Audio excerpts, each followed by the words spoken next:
এই তুই মানুষ? শালা আমি আছি আমার টেনশনে আর তুই মজা নিচ্ছিস। মজা না, আগে দেখে আয়, তারপর বাকিটা পরে দেখা যাবে। আচ্ছা ঠিক আছে, দেখি কি করা যায়। এরপর তিনজনে মিলে ক্লাসে চলে গেলাম। আমি 2টা ক্লাস করে বাসায় চলে আসলাম। দেখলাম আম্মু কার সাথে যেন ফোনে হেসে হেসে কথা বলছে। আমাকে দেখে বলল, ওই তাড়াতাড়ি কর, তোর হবু শাশুড়ি কল দিয়েছে। আমার আর বুঝতে বাকি রইল না যে আম্মু কার সাথে কথা বলছে। এদিকে এর আগে আমার পুরো শরীর জ্বলে যাচ্ছে। যাই হোক, খাওয়া দাওয়া করে রেডি হয়ে সিএনজি করে রাবেয়া আন্টির বাসার উদ্দেশ্যে রওনা দিলাম। প্রায় 1 ঘন্টা পর একটা বাসার সামনে গিয়ে গাড়িটা থামলো। আমি আর আম্মু ভেতরে গেলাম। আম্মুকে দেখে একটা মহিলা দৌড়ে এসে জড়িয়ে ধরে মরা কান্না করতে লাগলো। আমি আম্মুর বান্ধবীকে কোনোদিন দেখিনি, তাই চিনতে পারছি না কোনটা আম্মুর বান্ধবী। এদিকে আম্মুর কাণ্ড দেখে আমার গা জ্বলে যাচ্ছে। এই মহিলার এত আবেগ কোথা থেকে আসে কে জানে। এই দেখলাম ভালো, আমার এখন দেখি কান্না করছে। আমাকে তো শালা বোম মারলেও কান্না বেরোবে না। যাই হোক, একটু পরে রাবিয়া আন্টি আমার দিকে তাকালো। আম্মু ইশারায় আমাকে সালাম দিতে বলল। আমার আর বুঝতে বাকি রইল না এটাই আমার বান্ধবী। আমিও সালাম দিলাম। এরপর আন্টি আমার কাছে এসে বলল, এই সুফিয়া, এটা তোর ছেলে নাকি? এটাই তোর হবু জামাই। আল্লাহ কত বড় হয়ে গেছে। জানো বাবা, তোমার সেই ছোট্টবেলায় দেখেছিলাম তুমি কত হিসু করে দিয়েছিলে আমার গোলে, তার হিসেব নেই।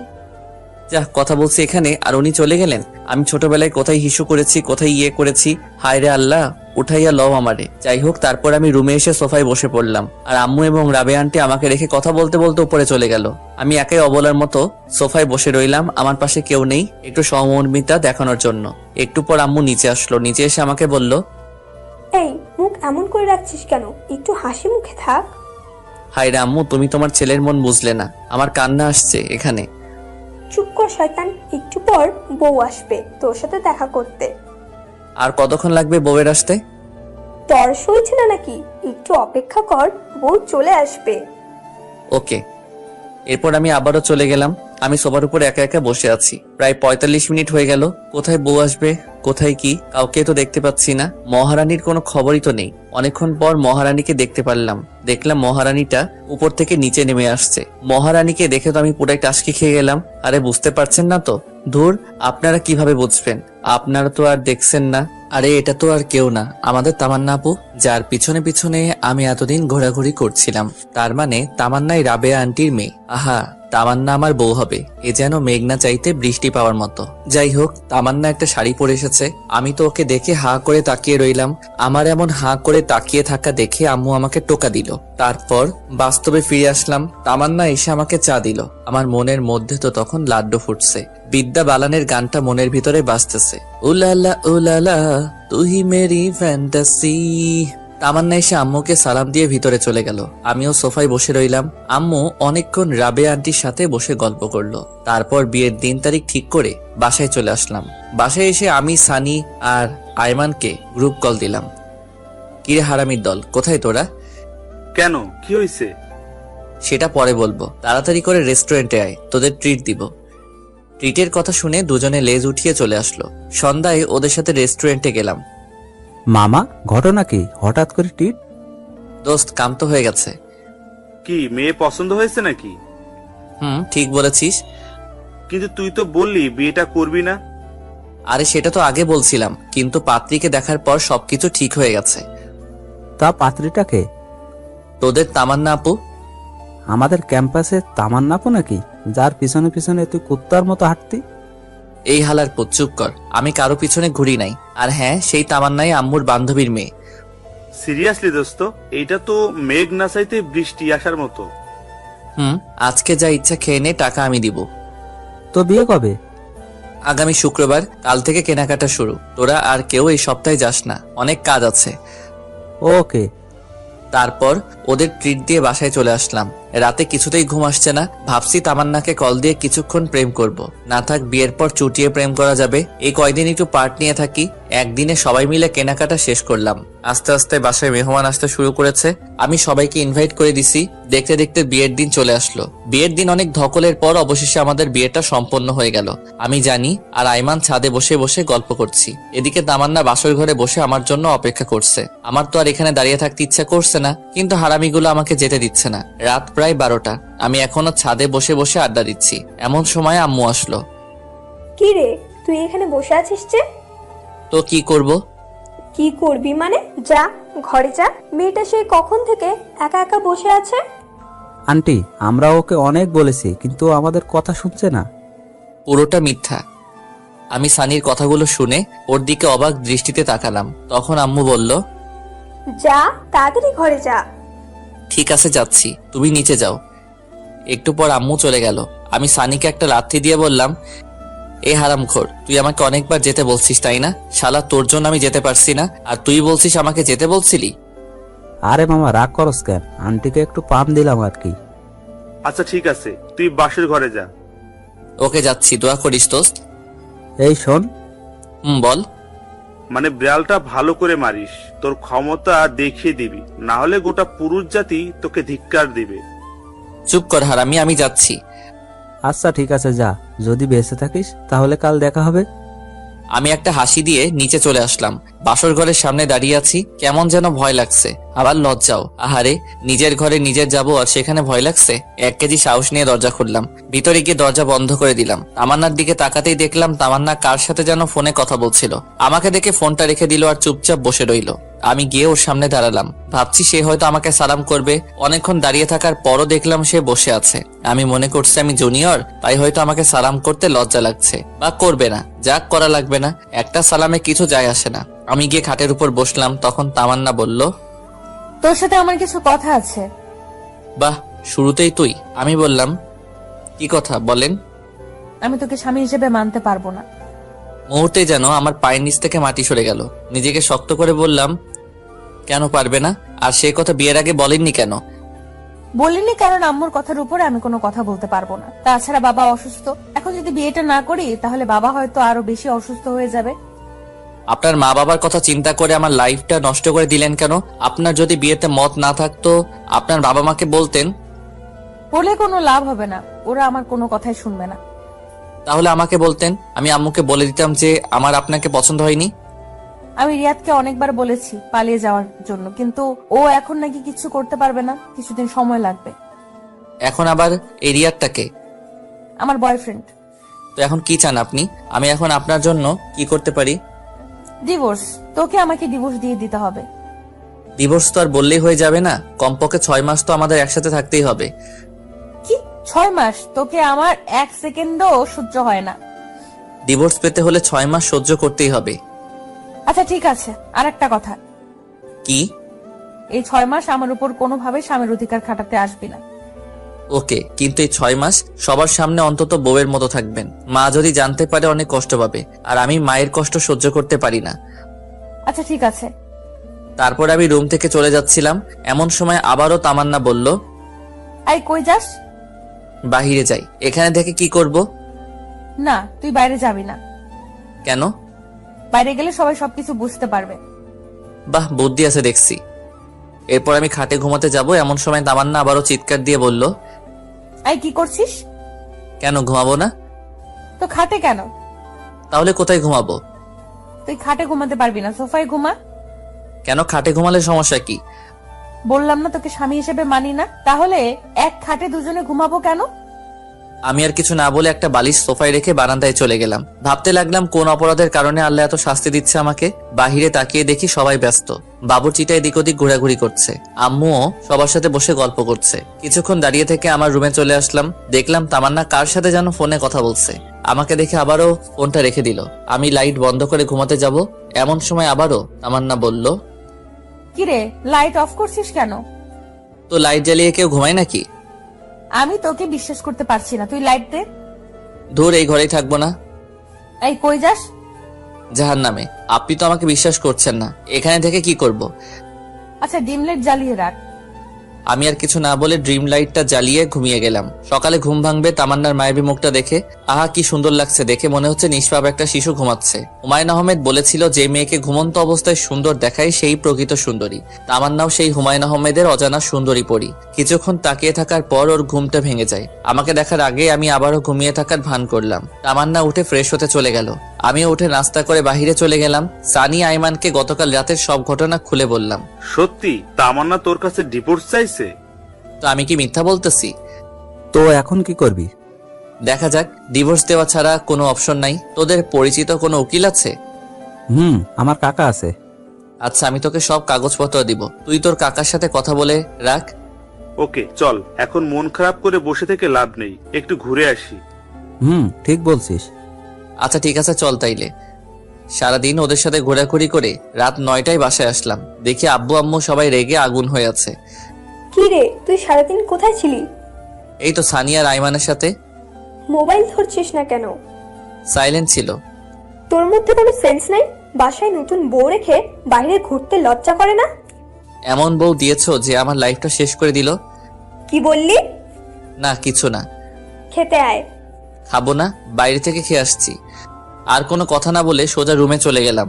গিয়ে দেখি তামান্না কার সাথে যেন ফোনে কথা বলছে। আমাকে দেখে ফোনটা রেখে দিল। ও এইসব কাণ্ড দেখে মাথায় পুরো রক্ত উঠে গেল। ও আমাকে দেখে বলল, এই ডিভোর্সের ব্যাপারে কিছু করলি? উকিলের সাথে কথা হইছে, অন্তত 6 মাস একসাথে থাকতে। তোকে তো আমার 1 সেকেন্ডও সহ্য হয় না। না হলে এখানে আছেন কেন? চলে যান এখান থেকে। এতই যখন তারা বিয়ে করেছিলেন কেন? তোকে বিয়ে করতে আমার বইয়েই গেছে। নিজেকে কখনো আয়নায় দেখেছিস? ওর সাথে আমার যায়? ভদ্রভাবে কথা বলুন, এটা আমার বাসা, আপনার নয়। তোর বাসা থেকে আমাকে ধমকাচ্ছিস? লজ্জা হওয়া উচিত তোর। ধুরবাল, ভালো লাগে না। কেন যে ফালতু মেয়েকে বিয়ে করতে গেলাম কে জানে। রুম থেকে বের হয়ে সোজা ছাদে গেলাম। ছাদে অনেকক্ষণ বসে থাকার পর রুমে চলে আসলাম। এখনো দেখছি তামান্না কার সাথে যেন ফোনে কথা বলছে। আমাকে দেখে আরো হেসে হেসে কথা বলতে লাগলো। কিছু না বলেই বালিশ নিয়ে সোজা সোফায় ঘুমিয়ে পড়লাম। সকালে ঘুম থেকে উঠে দেখি তামান্না বিছানায় নেই, হয়তো ওয়াশরুমে গেছে। মোবাইলটা টেবিলের উপর রাখা। আমি তাড়াতাড়ি উঠে মোবাইলটা হাতে নিলাম। বাহ, লক করা নাই তো। ফোনটা হাতে নিয়ে সাথে সাথে মেসেজগুলো দেখতে লাগলাম। মেসেজগুলো দেখে আমার মাথা পুরো খারাপ হয়ে গেল। আমি নাম্বারটা নিয়ে নিলাম। দরজার আওয়াজ শুনে মনে হচ্ছে তামান্না আসছে। আমি ফোনটা রেখে তাড়াতাড়ি করে বাহিরে চলে গেলাম। এভাবে তামান্না আর আমার দিনগুলো যেতে লাগলো। আমি কলেজে যাওয়া শুরু করলাম। পরের দিন থেকে তামান্নাও যায়। আম্মু বলেছে দুজনকে একসাথে যাওয়ার জন্য, কিন্তু তামান্না আমাকে পার্সোনালি নিষেধ করেছে। আর তাই দুজনে বাসা থেকে একসাথে বেরোলেও একসাথে কলেজে যাই না। সেদিন ক্লাস শেষ করে বাহিরে এসে দেখি তামান্না তার বন্ধুদের সাথে বসে আড্ডা দিচ্ছে আর অনেক হাসাহাসি করছে। আমার তো এসব দেখে রক্ত মাথায় উঠে গেল। আমি ওর কাছে গিয়ে বললাম, চলেন। কোথায় যাব? বাসায় যেতে হবে। তুই যা, আমি যাব না তোর সাথে। তুই করে বলাতে সবাই আমার দিকে হা করে তাকিয়ে আছে। আম্মু বলেছে আপনাকে সাথে নিয়ে বাসায় যেতে। ওই কুত্তা, তোকে না বলেছি আমার উপর স্বামীর অধিকার খাটাতে আসবি না? যা তুই তোর মাকে নিয়ে। মাকে নিয়ে একদম বাজে কথা বলবেন না। বললে কি করবি? আপনি বাসায় চলুন। তাই বলে আমি ওর হাতটা ধরে টেনে বাসায় নিয়ে আসতে চাই না। এমন সময় ঠাস করে আমার গালে একটা চর বসিয়ে দিল। তোর সাহস কি করে হয় আমার হাত ধরার, বেয়াদব কোথাকার? এটা বলে তামান্না উঠে সেখান থেকে চলে গেল। আমি গালে হাত দিয়ে দাঁড়িয়ে রইলাম। পুরো ক্যাম্পাসের ছেলে মেয়ে সবাই আমার দিকে হা করে তাকিয়ে আছে। লজ্জায় মাথা কাটা গেল।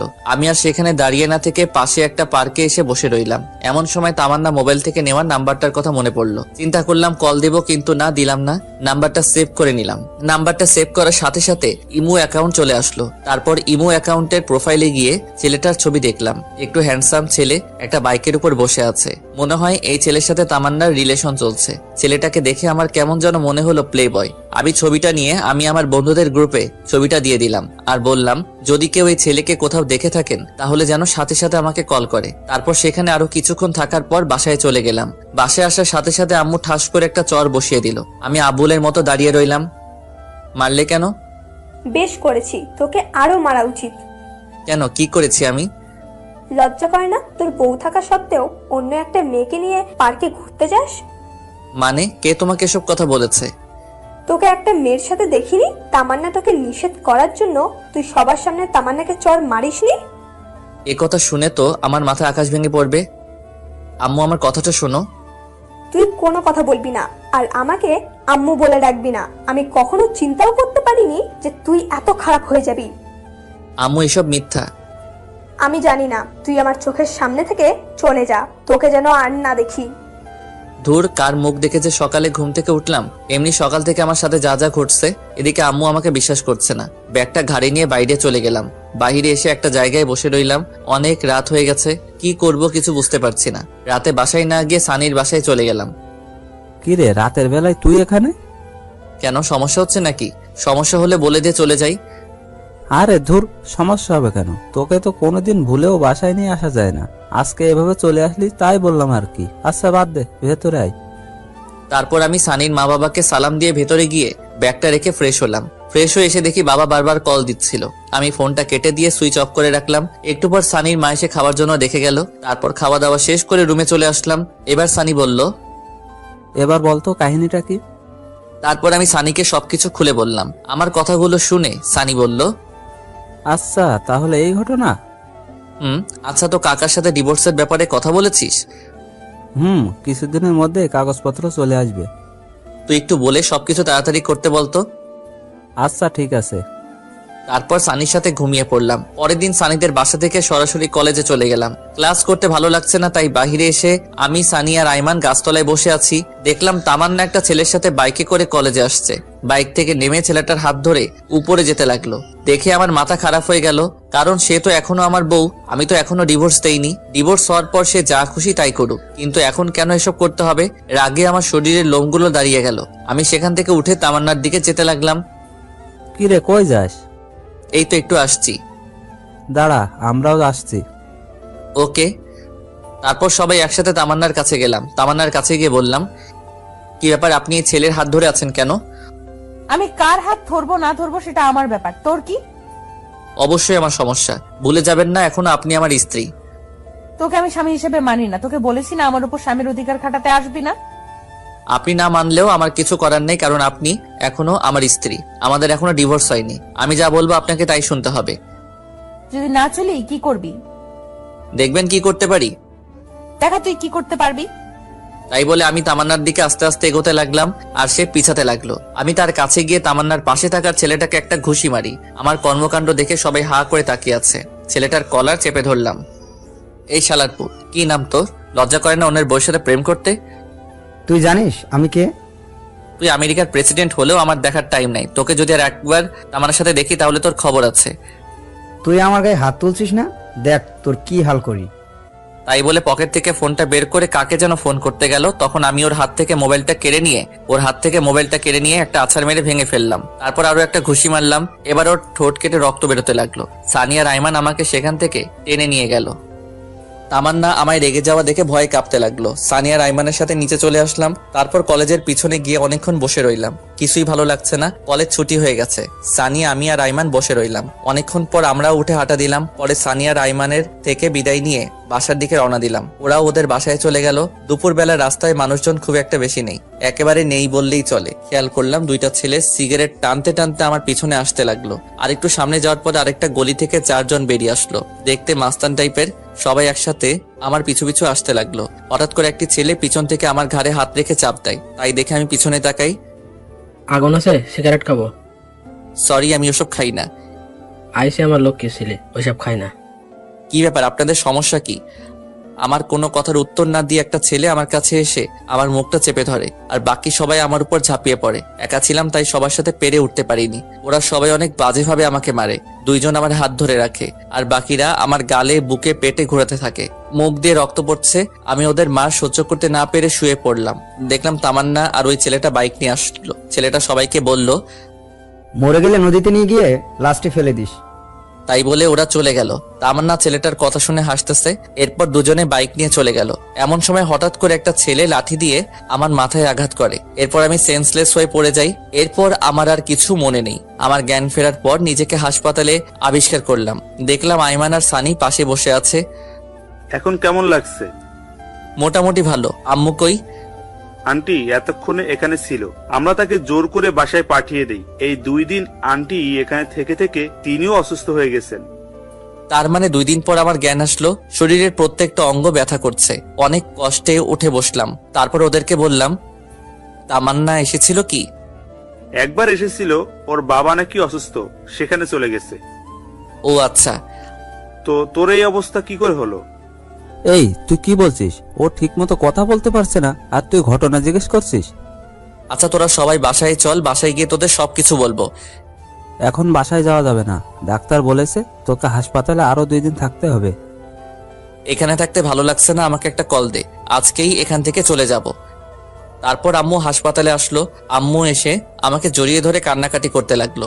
তারপর ডাক্তারের থেকে পারমিশন নিয়ে বাসায় চলে গেলাম। সেদিন রাতে সানিয়া রাইমান আমার সাথেই ছিল।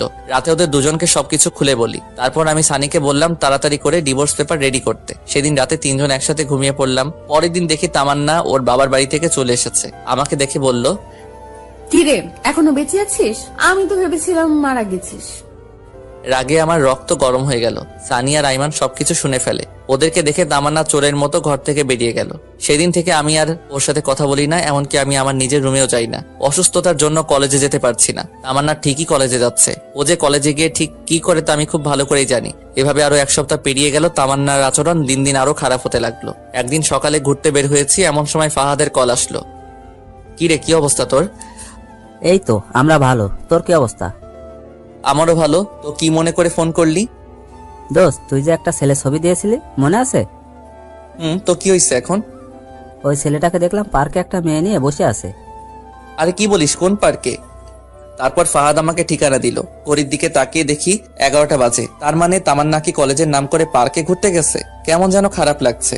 বিয়ের পর স্বামীকে রেখে অন্য ছেলের সাথে কেউ ঘুরতে যায়, আর ছেলেটা কেমন একটা বিবাহিত মেয়েকে নিয়ে ঘুরতে যায়। অথচ মা এসব কথা শুনে আমাকে সন্দেহ করে না। না, এত কিছু ভেবে লাভ নাই, এখন চুপচাপ পার্কে যাই। তারপর ওদের দুজনের কিছু ছবি তুলে নিয়ে আম্মুকে দেখাতে হবে, তাহলে ডিভোর্সটা দিতে খুব সুবিধা হবে। তাড়াতাড়ি পার্কে গেলাম। ফাহাদ সেখানে দাঁড়িয়ে আছে। তারপর ফাহাদ ও আমি দুজন পার্কের ভেতরে চলে গেলাম। দেখলাম সেই ছেলেটি যে লোক পাঠিয়ে আমাকে মেরেছিল আর তামান্না ও যার বাইকে ঘোরাঘুরি করে, ছেলেটা কি স্পষ্ট দেখা যাচ্ছে, কিন্তু তামান্নার মুখটা ঠিক বোঝা যাচ্ছে না। আমার পিছন থেকে দেখে কেন যেন মনে হচ্ছে এটা তামান্না নয়। উল্টো পথে গিয়ে দেখি আমার ধারণাই ঠিক, মেয়েটা তামান্না নয়। তার মানে ছেলেটা এরকম আরো অনেক মেয়ের সাথে প্রেমের অভিনয় করে। শালাকে দেখলেই মনে হয় একটা প্লে বয়। আর কিছু না ভেবে চুপচাপ পকেট থেকে ফোনটা বের করে ভিডিও করতে লাগলাম। আহা কি সুন্দর, দুজন দুজনকে জড়িয়ে ধরে আছে, হাতে হাত রেখে হাসাহাসি করছে। আমি ফাহাদকে বললাম, তুই ভিডিও করতে থাক, আর আমি যেটুকু ভিডিও করেছি সেটা তামান্নাকে হোয়াটসঅ্যাপ করে দেই। তাই বলে সাথে সাথে তামান্নাকে ভিডিওটা পাঠিয়ে দিলাম। তামান্না ভিডিওটা দেখে আমাকে বারবার কল দিতে লাগলো, কিন্তু আমি কলটা রিসিভ করছি না, বারবার কেটে দিচ্ছি। তারপর সে আমাকে একটা মেসেজ করলো জায়গাটা কোথায় জানার জন্য। তারপর আমি পার্কের ঠিকানাটা লিখে তামান্নাকে পাঠিয়ে দিলাম। আমি আর ফাহাদ সেখানে দাঁড়িয়ে রইলাম। 10 মিনিট পর দেখলাম তামান্না পার্কে চলে আসলো। আমি তামান্নাকে দেখে আমি আর ফাহাদ দুজনে গাছের আড়ালে লুকিয়ে গেলাম। দেখছি তামান্না ছেলেটাকে পাগলের মতো খুঁজতে লাগলো। তারপর অনেক খোঁজাখুঁজি শেষে ছেলেটাকে দেখতে পাই। ছেলেটাকে দেখে কোনো কথা না বলে সোজা ছেলেটার কাছে গিয়ে শার্টের কলার ধরে করে 2টা চড় ছেলেটার গালে বসিয়ে দেয়। ছেলেটা সেটা দেখে তামান্নার দিকে রাগী চোখে তাকালো। এরপর তামান্না বলতে শুরু করলো, ছি, তোর লজ্জা করে না আমার সাথে রিলেশন চলাকালীন অন্য একটা মেয়ের সাথে কিভাবে ঢলাঢলি করতে? তুমি যা ভাবছো তা নয়, আমার কথাটা একবার শোনো। তোর কথা আর কি শুনবো? যা দেখার তা তো নিজের চোখেই দেখলাম। তামান্নার এসব কথা শুনে ছেলেটার পাশে থাকা মেয়েটিও অনেক রেগে গিয়ে ছেলেটাকে একটা চর মেরে সেখান থেকে চলে যায়। আমি আর ফাহাদ এসব দেখছি আর হাসছি। এবার ঠেলা সামলাও প্লে বয়। মেয়েটা চলে যাওয়ার পর ছেলেটা তামান্নার গালে একটা চর বসিয়ে দেয়। সাথে সাথে লাগে রক্ত আমার মাথায় উঠে গেল। ইচ্ছা করছে ছেলেটাকে এখানে মেরে পুঁতে ফেলি, কিন্তু না, তামান্নাও আমাকে অনেক কষ্ট দিয়েছে। আর তাই এবার সে বুঝুক ভালোবাসার মানুষ কষ্ট দিলে তা কেমন লাগে। বেশি আলগা পিরিত দেখালে এমনটাই হয়। ছেলেটা তামান্নাকে বলতে লাগলো, ওই তুই আমাকে ফারিয়ার সামনে অপমান করলি কেন? বেশ করেছি, তুই আমার সাথে রিলেশনে থেকে অন্য একটা মেয়ের সাথে কি করছিস? হ্যাঁ, কি তোর রিলেশন? হা হা হা, তুই ভাবলি কি করে আমি তোর সাথে রিলেশন করছি? মানে আমি কোনোদিন তোর সাথে রিলেশন করিনি। তোর সাথে যা ছিল সেটা হচ্ছে টাইম পাস। আর তুই ভাবলি কি করে তোর মতো একটা মেয়েকে আমি আমার বউ বানাবো? কেন আমাকে বিয়ে করতে পারবে না কেন? যে মেয়ে বিয়ের পর স্বামীর সাথে খারাপ ব্যবহার করে, বাসায় স্বামী রেখে অন্য একটা ছেলের সাথে রিলেশন করে, তাকে বিয়ে করা আমার পক্ষে কোনোভাবেই সম্ভব না। প্রপোজ করার সময় মনে ছিল না? সবই মনে ছিল, কিন্তু আমি তো তোর সাথে রিলেশন করিনি। যা করেছি তা হচ্ছে টাইম পাস, টাকা নেওয়ার জন্য আর তোর শরীর ভোগ করার জন্য। টাকা তো অনেক আগেই খেয়েছি, কিন্তু তোর শরীরটা ভোগ করতে পারিনি। তাই এতদিন আমার নাটকটা চালিয়ে যেতে হলো। আমি বিয়ে করব ফারিয়াকে, ওর বাবার অনেক টাকা আছে। তোর বাবার কি আছে? এটা শুনে তামান্না ছেলেটাকে আর একটা চড় মারে। তারপর কান্না করতে করতে বলছে, তোর মতো বাটপার আমি আমার জীবনেও দেখিনি। আমি শুধুমাত্র তোর জন্য শিহাবকে অনেক কষ্ট দিয়েছি, কিন্তু আর না। আজকে থেকে আমাদের সম্পর্ক এখানেই শেষ, আর কোনো দিন আমার সামনে আসবি না। এটা বলে তামান্না কাঁদতে কাঁদতে বাসায় চলে যায়। আর এদিকে ছেলেটা গালে হাত দিয়ে আবুলের মতো দাঁড়িয়ে আছে। তামান্না কথা ভেবে খুব খারাপ লাগছে। বেচারি খুব ভালোবাসতো ছেলেটাকে। আবার আমার অনেক ভালো লাগছিল যে ফকির নিয়ে আমার সাথে অনেক বাজে ব্যবহার করেছে। এবার ঠেলা বোঝ, আর কিছুদিন অপেক্ষা কর, আমিও তোকে ডিভোর্স দিয়ে দিব। তখন বুঝবি এই শিহাব তোর জীবনে কতটা গুরুত্বপূর্ণ ছিল। যাই হোক, আমি ফাহাদকে ধন্যবাদ দিলাম, কারণ সে আজকে খবরটা না দিলে ছেলেটা হয়তো তামান্নার সাথে ফিজিক্যাল রিলেশন করত। আল্লাহ বাঁচাইছে। আল্লাহ যা করে ভালোর জন্যই করে। তারপর পকেট থেকে ফোনটা বের করে আমার বন্ধুদের সবাইকে একটা মেসেজ ফরওয়ার্ড করলাম, দুপুরে সবাই রেস্টুরেন্টে আসিস, আমি আজকে ট্রিট দিব। মেসেজটা পেয়ে সবাই লেজ উঠিয়ে রেস্টুরেন্টে তাড়াতাড়ি চলে আসলো। এরপর সবাই মিলে খাওয়া দাওয়া করলাম। আইমান আমাকে জিজ্ঞাসা করলো, হঠাৎ এমন ট্রিট দিচ্ছিস কেন? তারপর আমি সবাইকে সব ঘটনা খুলে বললাম। সবাই ঘটনা শুনে অনেক খুশি হলো। এরপর আমি সানিকে বললাম ডিভোর্স পেপার রেডি হতে আর কতদিন সময় লাগবে। সানি আমাকে বলল আর কিছুদিন সময় লাগবে। বিকেলে আর বাসায় গেলাম না, সবার সাথে বসে আড্ডা দিলাম। রাতে বাসায় ফিরলাম।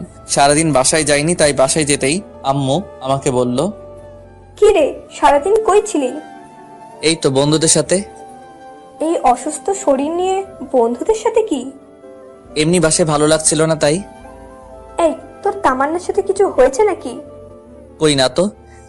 সেই দুপুরে কলেজ থেকে আসার পর থেকে রুমের মধ্যে একা একা শুয়ে আছে। খেতে বললাম, খাবার খাচ্ছে না, রুম থেকে বেরও হচ্ছে না। আমি কিছু জানি না, যদিও সবটা জানি, কিন্তু আম্মুকে বললাম না। দেখ তো বাবা, মেয়েটা কিচ্ছু খাচ্ছে না, এমন করলে তো শরীর খারাপ করবে। নিজের ছেলেকে না খেয়ে আছে সেদিকে খেয়াল নেই। আচ্ছা, দেখছি কি করা যায়। হ্যাঁ, যা ডেকে নিয়ে আয়, আমি তোদের দুজনের জন্য খাবার রেডি করছি। তারপর আমি রুমে চলে গেলাম। রুমে গিয়ে দেখলাম তামান্না উল্টো হয়ে শুয়ে আছে। আমাকে দেখে উঠে বসে পড়লো। আমি কিছু না বলে ওয়াশরুমে চলে গেলাম। তারপর ফ্রেশ হয়ে এসে তামান্নাকে বললাম, আম্মু খাবার জন্য ডাকছে, খেতে চলেন। আমার খেতে ইচ্ছে করছে না, তুমি খাও। আমি তো পুরাই অবাক হয়ে গেলাম। যে মেয়ে আমাকে তুই ছাড়া কোনোদিন কথা বলেনি, আজকে সেই মেয়ে আমাকে তুমি করে বলছে। খাবেন না কেন? আম্মু বলল দুপুরেও তো কিছু খাননি, আপনার গালে এসব কিসের?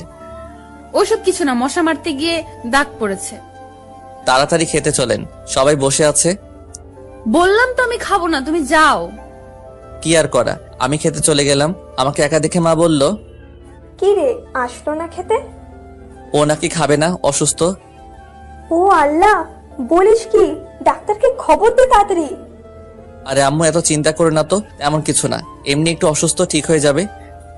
আমি আর কিছু না বলে খাবার খেয়ে রুমে যেতে লাগলাম। তখন মা বলল, বাবা শোন। আম্মু কিছু বলবে? আমি বলছিলাম কি, খাবারটা রুমে নিয়ে যা, ওর খিদে লাগলে খেয়ে নেবে। প্লিজ বাবা, খাবারটা রুমে নিয়ে যা। কি আর করার, নিজের অনিচ্ছা সত্ত্বেও খাবারটা রুমে নিয়ে যেতে হলো। তারপর খাবারগুলো টেবিলের উপর রাখলাম আর তামান্নাকে বললাম, ভাত নিয়ে আসছি, খেয়ে নিন, না হলে শরীর খারাপ করবে। আর কিছু না বলে একটা বালিশ নিয়ে সোফায় ঘুমিয়ে পড়লাম। তামান্না কিছু একটা বলতে গিয়েও বলল না। রাতে কিছু একটা শব্দ শুনে ঘুমটা ভেঙে গেল। তাকিয়ে দেখি তামান্না পাগলের মতো খাবারগুলো খাচ্ছে। আমি মুচকি মুচকি হাসছি আর মনে মনে বলছি, গরিবের কথা বাসি হলেও মিষ্টি হয়। আমি না দেখার ভান করে শুয়ে আছি। তামান্না একবার খাবার খাচ্ছে আর একবার আমার দিকে তাকাচ্ছে। তারপর আমি ঘুমিয়ে পড়লাম। সকালে ঘুম থেকে উঠে তো আমি অবাক, কারণ সকালবেলা ঘুম থেকে উঠে দেখি তামান্না ওর কম্বলটা আমার গায়ে পেঁচিয়ে কোথায় যেন গেছে। উঠে ফ্রেশ হয়ে নিলাম। তারপর খাবার টেবিলে গিয়ে তো আমি আরো অবাক, কারণ আজ খাবার টেবিলে আমার সব ফেভারিট আইটেমগুলো সাজিয়ে রাখা হয়েছে। ঘটনা কি, আজ তো কোনো বিশেষ দিন না। তারপর আমি আম্মুকে জিজ্ঞেস করলাম, আজকে এত সব রান্না কেন? তামান্না নিজের হাতে আজ সব রান্না করেছে, শুধুমাত্র তোর জন্য। এ কথা শুনে আমি একটু চমকে গেলাম। আসলে মেয়েদের মন বোঝা একদমই সহজ বিষয় না। এরা কখন কি করে নিজেরাও জানে না। কিছু না বলে খেয়ে নিলাম। খাওয়া শেষ করে বাহিরে চলে গেলাম। আজ বন্ধুদের সাথে আড্ডা দেওয়ার জন্য যাচ্ছে না, একটা চাকরির জন্য ইন্টারভিউ দিতে যাচ্ছি। বসে বসে তো অনেক খেলাম, এবার একটু ফ্যামিলির পাশে দাঁড়াই।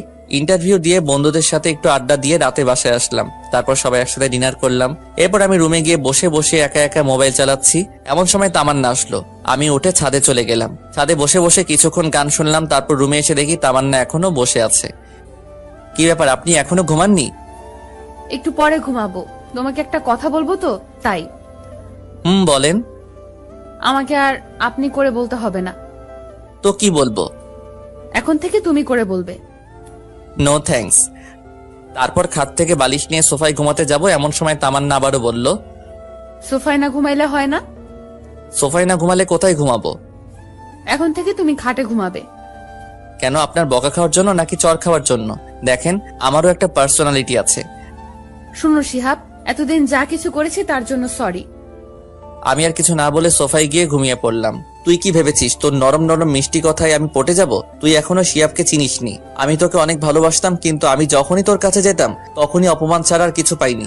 যাক, এত কিছু ভেবে লাভ নেই, ঘুমিয়ে পড়ি। রাতে কারো গোঙানির শব্দে ঘুমটা ভেঙে গেল। ড্রিম লাইটের আলোয় রুমের মধ্যে সবকিছু একটু একটু দেখা যাচ্ছে। দেখলাম তামান্না শুয়ে শুয়ে কান্না করছে। ও কান্না করুক, তাতে আমার কি? আমি বালিশটা কানের উপর চাপা দিয়ে ঘুমিয়ে পড়লাম। সকালবেলা কারো নরম হাতের স্পর্শে ঘুমটা ভেঙে গেল। হালকা চোখ খুলে দেখি তামান্না আমার মাথায় হাত বুলাচ্ছে। আমিও না বোঝার ভান করে ঘুমিয়ে আছি। একটু পর সে উঠে গোসল করতে চলে গেল। গোসল করে এসে আমাকে ডাকতে লাগলো। ঘুম থেকে উঠে আমিও ফ্রেশ হয়ে নিলাম। সকালবেলা নাস্তা করে শুয়ে শুয়ে ফেসবুকিং করছি, এমন সময় আইমান কল দিয়ে বলল, দোস্ত, তোর চাকরিটা হয়ে গেছে? আমি খবরটা শুনে অনেক খুশি হয়ে গেলাম। যাক, এতদিন একটু পরিবারের পাশে দাঁড়াতে পারবো। আব্বু আম্মু দুজনকে খবরটা দিলাম, দুজনেই বেশ খুশি। তামান্নাকে কিছুই বললাম না। তারপর সানিয়া রাইমানের সাথে আড্ডা দিয়ে রাতে বাসায় ফিরলাম। বাসায় ফিরতেই তামান্না আমাকে বলল, কংগ্রেচুলেশন। কংগ্রাচুলেশন কেন? নতুন চাকরি পেয়েছো তাই। ও আচ্ছা, ধন্যবাদ। পরের দিন সকালে ঘুম থেকে উঠে নাস্তা করে রেডি হয়ে অফিসে চলে গেলাম। আজ অফিসের প্রথম দিন, অনেক ভালো লাগলো। অফিসের কলিগের সাথে পরিচিত হলাম, বসের সাথে পরিচিত হলাম। এক কথায় দিনটা অনেক ভালো কাটলো। এইভাবে আরো 10টি দিন কেটে গেল। তামান্না বারবার আমার কাছে আসতে চাই, আমার সাথে কথা বলতে চাই, কিন্তু আমি ওর সাথে কথা বলি না, কারণ অতীতের কথাগুলো আমি এখনো ভুলি নাই। তামান্নার জন্য আমি এতদিন কলেজে যাই নাই বললেই চলে। সেদিন কলেজে সবার সামনে অপমান করার পর থেকে আর কলেজে যাই না, শুধু পরীক্ষাটা দিয়ে চলে আসি। পরের দিন অফিসে যাচ্ছি, এমন সময় আম্মু এসে বলল, কি রে, অফিসে যাচ্ছিস? কিছু বলবে? হ্যাঁ, বলছিলাম কি, তামান্নার মা ফোন করেছিল, সে নাকি একটু অসুস্থ, তাই তামান্নাকে ওর মা যেতে বলেছে। তো যাক না, আমি কি বারণ করেছি? না মানে, আমি বলছিলাম কি, তুই যদি দিয়ে আসতি তাহলে খুব ভালো হতো। আমি কিভাবে দিয়ে আসবো? অফিসে দেরি হয়ে যাবে তো। হবে না, তামান্না রেডি আছে, প্লিজ বাবা তুই একটু ওকে নামিয়ে দিয়ে যা। কি আর করার, অনিচ্ছা সত্ত্বেও আম্মুর কথা শুনে তামান্নাকে নিয়ে বেরিয়ে পড়লাম। একটা সিএনজি নিলাম। তামান্না আর আমি পাশাপাশি বসে আছি, কিন্তু কেউ কারোর সাথে কোনো কথা বলছি না। তামান্নার মুখ দেখে বুঝতে পারছি সে কিছু বলতে চায়, কিন্তু বলতে পারছে না। তাই দেখে আমি বললাম, কিছু বলবেন কি? তোমার অফিস কখন শেষ হবে? 4টায়, কাজের চাপ থাকলে দেরি হতে পারে। আচ্ছা, একটা কথা বলি। জি বলেন। তোমার অফিসে কি মেয়ে কলিগ আছে? হ্যাঁ, 5 জন আছে, 2 জন আমার পাশেই বসে। ও আচ্ছা। কথা বলতে বলতে তামান্না তো বাসার সামনে চলে আসলাম। তামান্নাকে তামান্নাদের বাড়িতে নামিয়ে দিয়ে আসতে যাব, এমন সময়, বাসায় আসবে না? না, আমার অফিসে দেরি হয়ে যাচ্ছে। তাহলে অফিসে সে এসো। না, আর কারো অপমান সহ্য করব না। এমনিতেই অনেক অপমান সহ্য করেছি। কলেজে যাওয়া বন্ধ করে দিছি, আপনি ভেতরে যান। তামান্না কিছু বলতে চাইছিল, কিন্তু আমি ওর কথা না শুনে সিএনজি ড্রাইভারকে বললাম গাড়ি টান দিতে। তারপর সোজা অফিসে চলে গেলাম। সারাদিন অফিস করে বিকেলে আড্ডা দিয়ে বাসায় গেলাম। আমি বাসায় যেতেই আম্মু আমাকে বলল, কি রে, তুই এখানে কেন? তো কোথায় যাব? তামান্নাদের বাসায় যাসনি? আমাকে কি পাগলা কুত্তায় কামড়াইছে? ভালো লাগছে না, খাবার দাও তো। তোমার কথা রাখতে গিয়ে আজ আমার জীবন তেজপাতা হয়ে গেল। কি বললি? কিছু না, খাবার দাও তাড়াতাড়ি, আমি ফ্রেশ হয়ে আসছি। আচ্ছা আয়। তারপর ফ্রেশ হয়ে এসে খাওয়া দাওয়া করে রুমে গিয়ে শুয়ে রইলাম। আহ কি শান্তি, কতদিন পর আজ একটু শান্তি করে বিছানায় ঘুমাবো। এতদিন এই ফকিন্নির জন্য বিছানায় ঘুমাতে পারিনি। মনে হচ্ছে 20টা বছর খাটে ঘুমাই না। শুয়ে শুয়ে গান শুনছি, এমন সময় একটা অচেনা নাম্বার থেকে কল আসলো। আসসালামু আলাইকুম, কে বলছেন? আমি। আরে এই আমিটা কে? আরে আমি তামান্না বলছি। ও আচ্ছা, তো এটা আবার কার নাম্বার? আমার একটা কাজিনের নাম্বার। তুমি ঠিক মতো খাইছো? হ্যাঁ খাইছি, আপনি খাইছেন? আচ্ছা, এখন আপনার আম্মু কেমন আছে? জি ভালো। আচ্ছা তাহলে এখন ফোনটা রাখি, ঘুমাবো, খুব ঘুম পাচ্ছে। ওকে। কল কেটে দিয়ে ভাবছি হঠাৎ এত কেয়ার নিচ্ছে কেন। মেয়ে মানুষকে বিশ্বাস করতে নাই, এদের মনে কখন কি চলে তা নিজেরাও জানে না। যাই হোক, তামান্না যে আস্তে আস্তে আমার প্রতি দুর্বল হচ্ছে সেটা আমি ঠিকই বুঝতে পারছি। এভাবে আরো 1 সপ্তাহ কেটে গেল। আমি আরামসে বিছানায় খাওয়া দাওয়া করে অফিসে যাই আর বন্ধুদের সাথে আড্ডা দেই। তামান্নার সাথে আর কথা বলি না। যদি সে নিজে থেকে কল দেয় তাহলে হাই হ্যালো ছাড়া অতিরিক্ত কোনো কথা হয় না। সেদিন অফিসে কাজ করছি, সানি এমন সময় কল করলো। কি রে, কি অবস্থা তোর? এই তো ভালো, তোর কি অবস্থা? আসি রে, বেকার মানুষের আর কি অবস্থা। আচ্ছা শোন, যে জন্য কল করেছিলাম, বল। তোর ডিভোর্স পেপার রেডি হয়ে গেছে। বিকেলে পুকুর পাড়ে আসিস, পেপারটা নিয়ে যাস। ধন্যবাদ দোস্ত। শুকনো ধন্যবাদ দিতে হবে না, টিট দিতে হবে। আচ্ছা ঠিক আছে, তাহলে আইমানকেও সাথে নিয়ে আসিস। আচ্ছা ঠিক আছে। যাক, অবশেষে পেপারটা রেডি হলো। এই পেপারটার জন্য এতদিন যেই প্যারায় ছিলাম তা বলে বোঝানো যাবে না। বিকেলে অফিস শেষ করে পুকুর পাড়ে চলে গেলাম। গিয়ে দেখলাম সানিয়া রায়মান বসে আছে। তারপর ওদের সাথে বসে অনেকক্ষণ আড্ডা দিলাম। তারপর ওদের ট্রিট দিয়ে বাসায় চলে আসলাম। বাসায় এসে দেখি আম্মু রেগে আছে। কি হয়েছে আম্মু, এভাবে তাকিয়ে আছো কেন? তোর মোবাইল কই শুনি? আছে তো। তাই বলে পকেটে হাত দিয়ে মোবাইলটা বের করে দেখি মোবাইলটা বন্ধ হয়ে আছে। তোকে কল দেই, কল যায় না কেন? আমি ফোনে চার্জ ছিল না, সেজন্য কল আসেনি। মোবাইল চালাতেই ভালো লাগে, চার্জ দিতে মনে থাকে না? আচ্ছা বাদ দাও তো, কল দিয়েছিলে কেন? তামান্নাকে নিয়ে আসার জন্য। আমি তো নিয়ে আসতে যাব ওকে, একা একা আসতে পারে না নাকি আমি ওর বডিগার্ড? এ কেমন কথা বলছিস? মেয়েটা একা একা আসবে কি করে? তুই যা, ওকে নিয়ে আয়। আমি কি ওকে নিয়ে আসবো মানে? হ্যাঁ, তুই গিয়ে ওকে নিয়ে আয়, না হলে তোর এই বাড়িতে ঠাঁই নাই।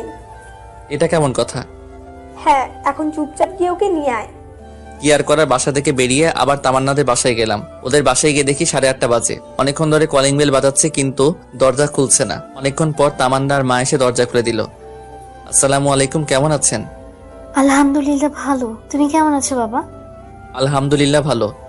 তামান্না উপরে আছে, যাও। ইচ্ছা না থাকা সত্ত্বেও উপরে চলে গেলাম। গিয়ে দেখলাম তামান্না রেডি হয়ে বসে আছে। আমি ওকে বললাম, রেডি হইছেন? আম্মা ফোন করেছিল, কিন্তু তুমি আসতে এত দেরি করলা কেন? অফিস থেকে আসতে একটু দেরি হয়ে গেছে। আচ্ছা চলুন। এখন না, পরে যাব, আগে খাওয়া দাওয়া করে নেই। বাসায় গিয়ে খাবো। না, এখান থেকে খেয়ে বাসায় যাব, আম্মু সব রান্না করেছে। কি আর করার, খাওয়া দাওয়া করে বাসার উদ্দেশ্যে রওনা দিলাম। সিএনজির ভিতরে কেউ কারোর সাথে কথা বলছিলাম না। মনে মনে ভাবতে লাগলাম, আজ থেকে আর আরাম করে খাটে ঘুমাতে পারবো না। একটু পর বাসায় আসলাম। বাসায় এসে দেখি বাসার সব লাইট অফ করা। দরজায় টোকা দেওয়ার আগে দরজা খুলে গেল। বাসার ভিতরে সব লাইট বন্ধ। তারপর আম্মুকে অনেকবার ডাকলাম, ধুর কোনো সারা শব্দ নাই। অনেক চিন্তায় পড়ে গেলাম, কোনো অঘটন ঘটলো না তো? তামান্না ভয়ে আমার হাত চেপে ধরে রাখলো। আমি পকেট থেকে মোবাইলটা বের করে লাইট জ্বালাতে যাব, এমন সময় আমাদের দুজনকে অবাক করে দিয়ে অনেকগুলো লাইট একেবারে চলে গেল।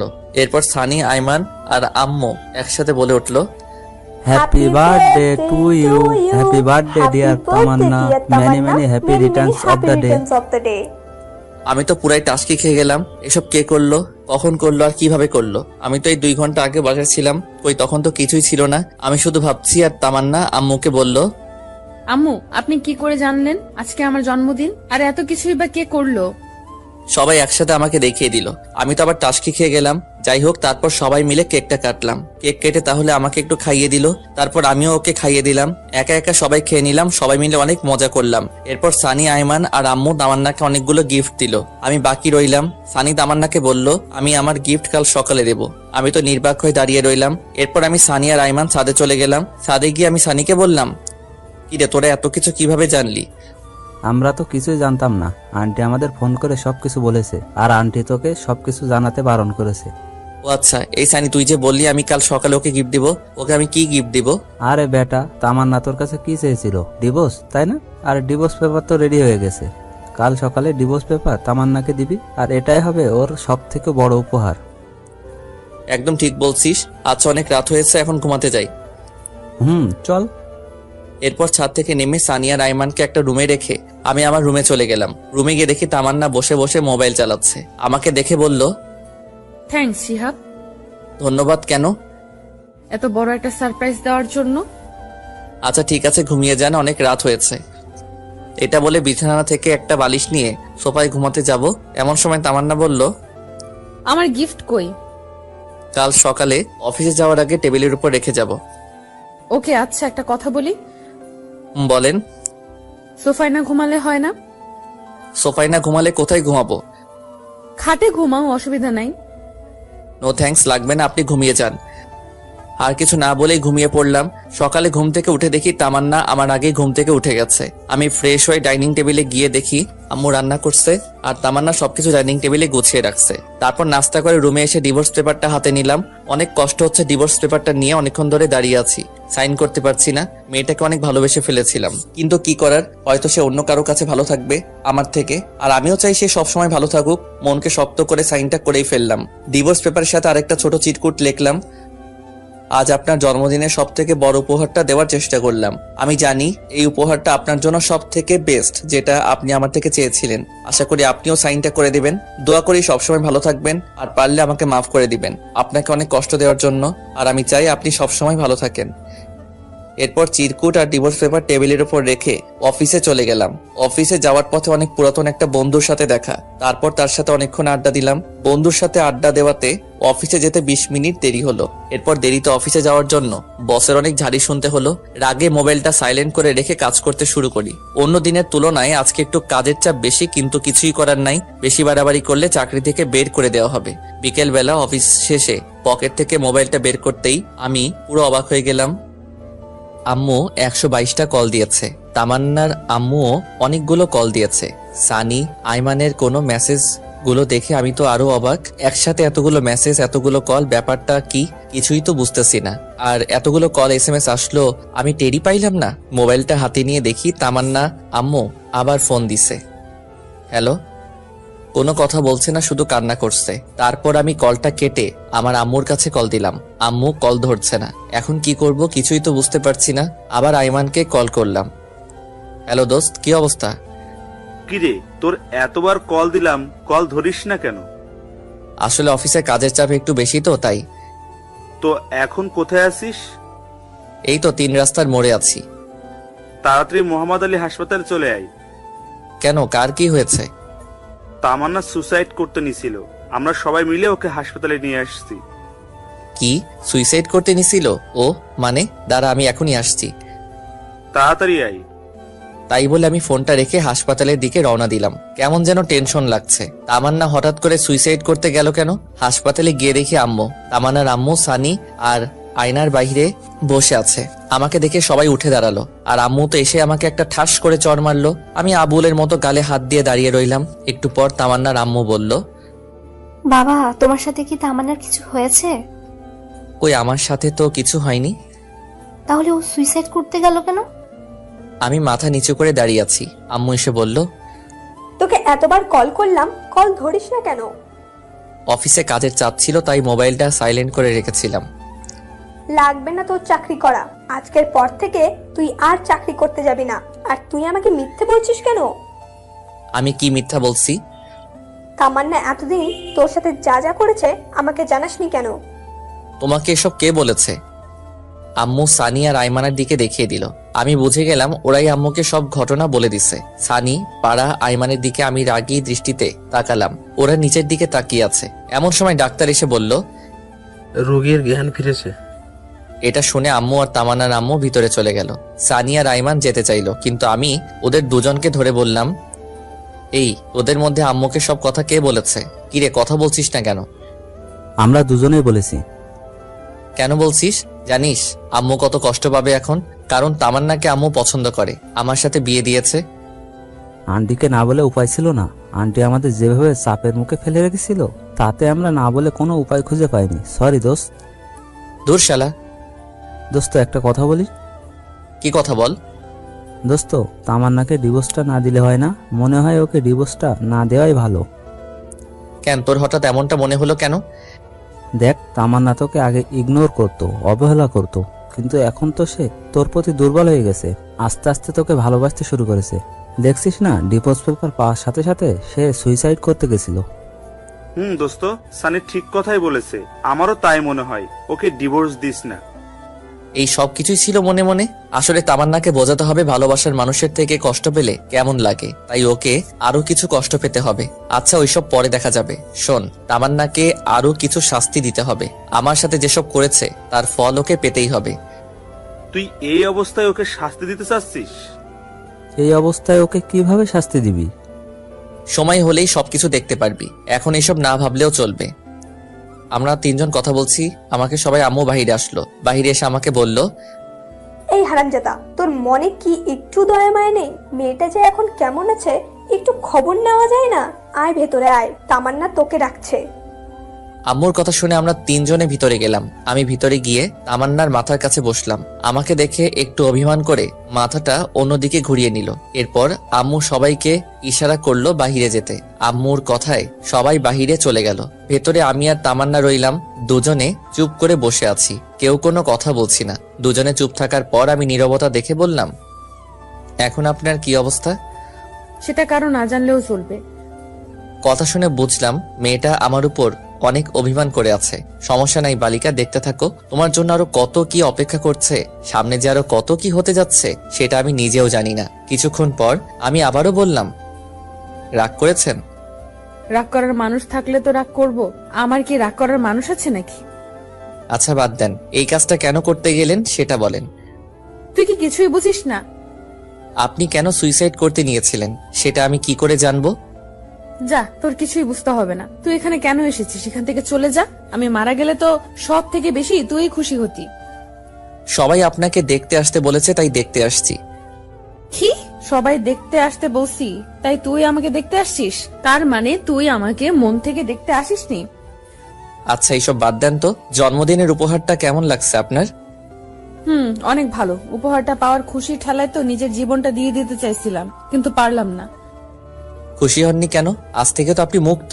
এখন থেকে নিজের ইচ্ছা মতো চলতে পারবেন, প্রেম করতে পারবেন, ঘুরতে যেতে পারবেন। ডিভোর্স পেপারে সাইন করতে গিয়ে তোর কি একটু বুক কাঁপেনি? না, আমি শুধু আপনার ইচ্ছাটা পূরণ করতে চাইছি। তুই জীবনেও আমাকে বুঝবি না। আমার কাউকে বুঝতে হবে না। আমরা কথা বলছি, আমার সময় আম্মু এসে বলল, কি রে, তোদের কথা বলা শেষ হয়েছে? আমরা তো কথাই বলি নাই, কথা শুরুই হয় নাই, শেষ হয় নাই, কথা শেষ হবে কি করে? সুফিয়া তামান্নাকে আমার বাসায় নিয়ে যায়, কিছুদিন আমার বাসায় রেখে তারপর পাঠিয়ে দেব। তুই যেটা ভালো মনে করিস। বাহ, দুজনের বন্ধুত্ব টিকিয়ে রাখার জন্য মাঝখানে আমাকে বলি দেওয়া হলো। আমি কেবিন থেকে বের হয়ে যাচ্ছি। আসার সময় আম্মু বলল, কি রে, তুই কোথায় যাস? বাসায় যাচ্ছি। আবার কোথায় যাব? যা, তামান্নাকে ওদের বাসায় দিয়ে আয়।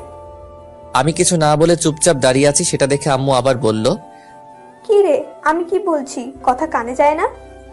আরে দিয়ে আসবো তো, সমস্যা নাই, কিন্তু তুমি এমন করছো কেন?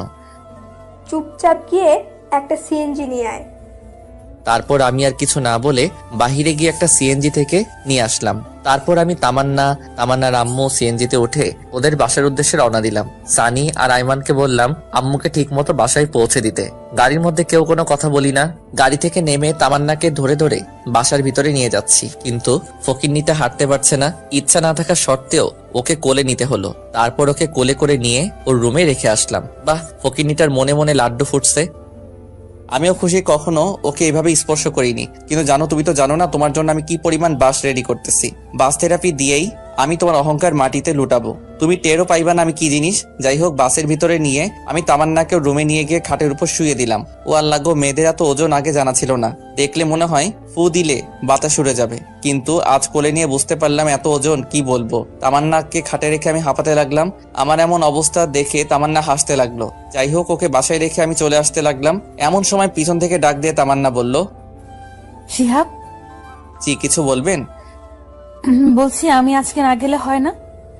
না, আমাকে বাসায় যেতেই হবে, অফিস থেকে আসছি, এখনো ড্রেস চেঞ্জ করিনি। আচ্ছা, তো কিছু খাইছো কি?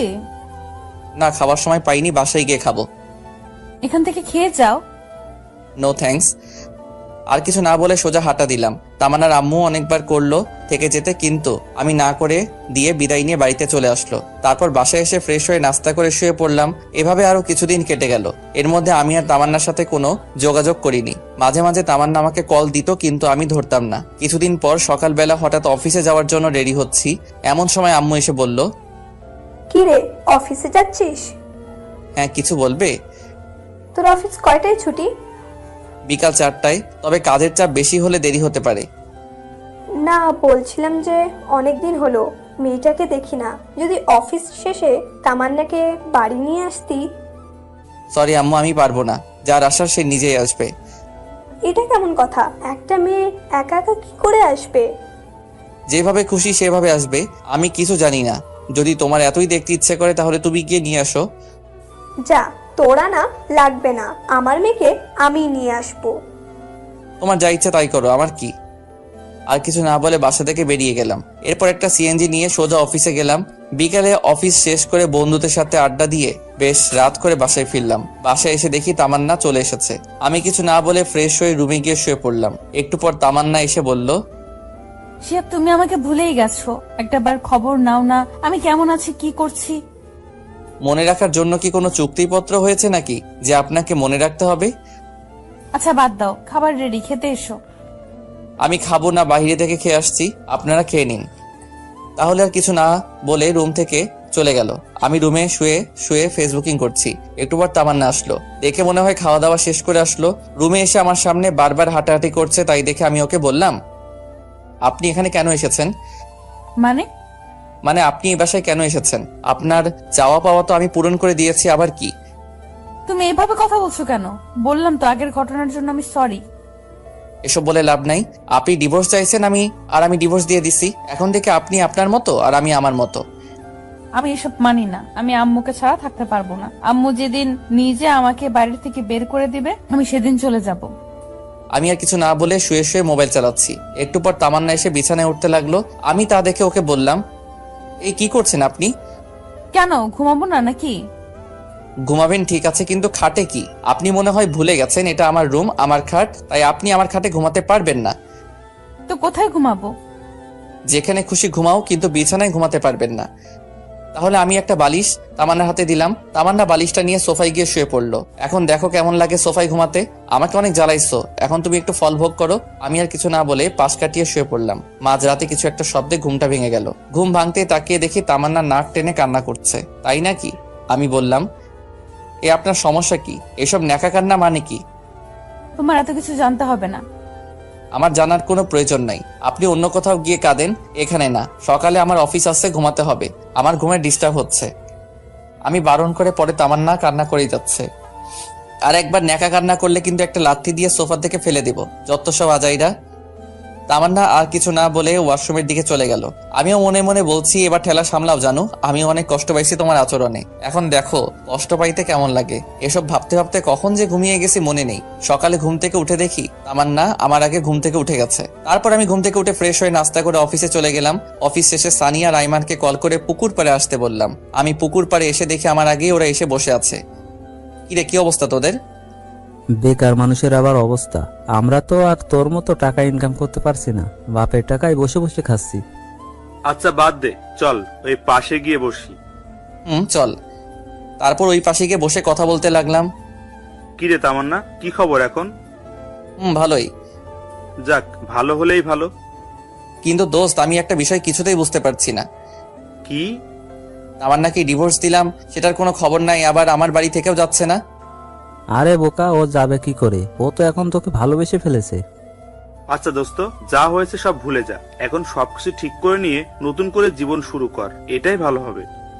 আরে না না, তাও আরো কিছু শাস্তি দিতেই হবে। এই শিহাব শোন। চল। তামান্না তোকে কলেজের সবার সামনে অপমান করেছে না? তুইও কি ওকে কলেজের সবার সামনে অপমান করবি? সেটা কি করে? আচ্ছা তাহলে শোন। ও মাই গুডনেস, সানি এত বড় একটা প্ল্যান, বল কি বলবো। আমি তো এটা কখনো ভাবিনি। কি আপনারা কিছু বুঝতে পারছেন না, তাই তো? গল্প পড়তে থাকুন, সবকিছু বুঝতে পারবেন। তারপর সানিকে বললাম, দূর বেটা, এভাবে অপমান করা ঠিক হবে না। যতই হোক সে আমার স্ত্রী। আরে বেটা, সমস্যা নাই, এখন একটু শাস্তি দে, পরে একটু বেশি করে আদর করে দিস, তাহলেই হয়ে যাবে। আর আমি তুই আর ভালো হইলি না। আচ্ছা, কি কলেজে যাবি নাকি অফিসে যাবি, কোনটা? দুটোই, অফিসও করব আবার কলেজও করব। বসকে বললেই ছুটি দিয়ে দিবে। আচ্ছা, তাহলে তো তোর আর কোনো সমস্যা নাই। এরপর আরো কিছুক্ষণ সবাই মিলে বসে আড্ডা দিলাম। তারপর আমি বাসায় ফিরলাম। বাসায় ফিরে ফ্রেশ হয়ে নাস্তা করে সানির প্ল্যান অনুযায়ী মোবাইলটা সাইলেন্ট করে কানে ধরে কথা বলার অভিনয় করতে লাগলাম। পাশেই তামান্না ছিল। মানুষ প্রেম করে যেমন রোমান্টিক কথা বলে, আমি তেমনই রোমান্টিক কথা বলছি। এসব দেখে রেগে ফুলতে লাগলো। আমি আরো জোরে জোরে হেসে কথা বলতে লাগলাম। অনেকক্ষণ বক বক করার পর ফোনটা রেখে দিলাম। আসলে কোনোদিন প্রেম করিনি তো, তাই বেশি কথা বলতে পারলাম না। আমি তামান্নাকে দেখিয়ে ফোনে একটা কিস দিলাম। তামান্না এসে আমার সামনে দাঁড়ালো। কিছু বলবেন? মেয়েটাকে? তা দিয়ে আপনার কি কাজ? অনেক কাজ আছে, সেটা তোমার না জানলেও চলবে। আগে বলো মেয়েটাকে। আমার ভবিষ্যৎ বউ আবার কে? বাসায় বউ রেখে অন্য মেয়ের সাথে কথা বলতে লজ্জা করে না? কি বাসায় বউ মানে? কে বউ? কার বউ? কিভাবে বউ? আমি তোমার বউ, আবার কে? আপনি ভুলে যাবেন না আপনাকে আমি ডিভোর্স দিয়ে দিয়েছি, সো আপনি আমার কেউ নন। মানে কি বলছো এসব তুমি? আপনি যা শুনেছেন তাই বলেছি। আর হ্যাঁ, আমার কোনো পার্সোনাল ব্যাপারে আপনি নাক গলাতে আসবেন না। আমি আম্মুকে বলে আপনাকে আপনার বাসায় পাঠানোর ব্যবস্থা করছি। শিহাব, আমি যা করেছি তার জন্য সত্যি আমি অনেক লজ্জিত। প্লিজ আমাকে মাফ করে দাও। আমি সরি তো। আমি ওর হাত আমার হাত থেকে এক ঝাড়ি দিয়ে ছাড়িয়ে নিলাম। এরপর আমি সেখান থেকে রাগ দেখিয়ে ছাদে চলে গেলাম। তারপর ছাদে গিয়ে দরজা আটকে দিয়ে একা একা লুঙ্গি ডান্স করতে লাগলাম। ফকিনি, যখন আমি তোর পিছনে ঘুরতাম, পাগলের মতো ভালোবাসতাম, তখন তুই আমার 2 টাকার দামও দিতি না। এবার দেখ কেমন লাগে। একটু পর ছাদ থেকে নেমে এসে ডিনার করে রুমে গিয়ে শুয়ে পড়লাম। তামান্না যথারীতি একটা বালিশ নিয়ে সোফায় ঘুমিয়ে পড়লো। রাতে কেন জানি ঘুমটা ভেঙে গেল। ঘুমটা ভাঙতে দেখলাম তামান্না পুটি মেরে শুয়ে আছে। ওর মায়াবী সুন্দর চেহারাটা দেখে আবারও ক্রাশ খেলাম। আসলেই ঘুমন্ত মানুষকে সত্যি অনেক সুন্দর এবং অনেক মায়াবী দেখতে লাগে। তামান্নার দিকে একটু ভালো করে তাকিয়ে দেখলাম মেয়েটা ঠান্ডায় কাঁপছে। তারপর আমি বিছানা থেকে উঠে গিয়ে কম্বলটা ওর গায়ে দিলাম। মোবাইলে সময় দেখলাম, একটু পর ফজরের আজান দেবে, তাই আর ঘুমালাম না। বিছানা থেকে উঠে এসে আজান দেওয়ার সাথে সাথে মসজিদে গিয়ে নামাজ আদায় করে আসলাম। নামাজ পড়া শেষে একটু হাঁটাহাঁটি করলাম। বাসায় এসে দেখি তামান্না মুখ টিপে টিপে হাসছে। মনে হয় কম্বলটা দেওয়ার কারণে এত খুশি। বালিকা এত খুশি হওয়ার কিছু নাই।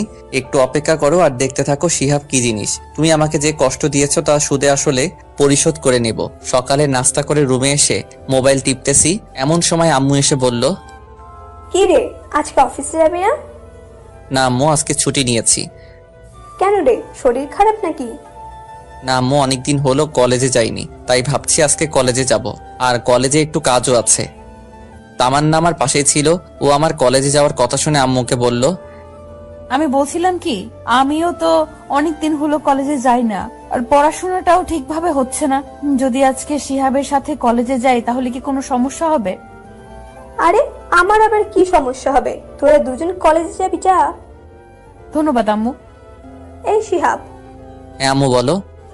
বলছি তুই তামান্নাকে সাথে নিয়ে কলেজে যা। আমি পারবো না। পারবি না কেন? যে যার মতো কলেজে যাবে, আমি কাউকে নিয়ে যেতে পারবো না। এটা কেমন কথা? মেয়েটা একা একা কি করে কলেজে যাবে? যার যেভাবে খুশি যাক, আমি কাউকে নিয়ে যেতে পারবো না।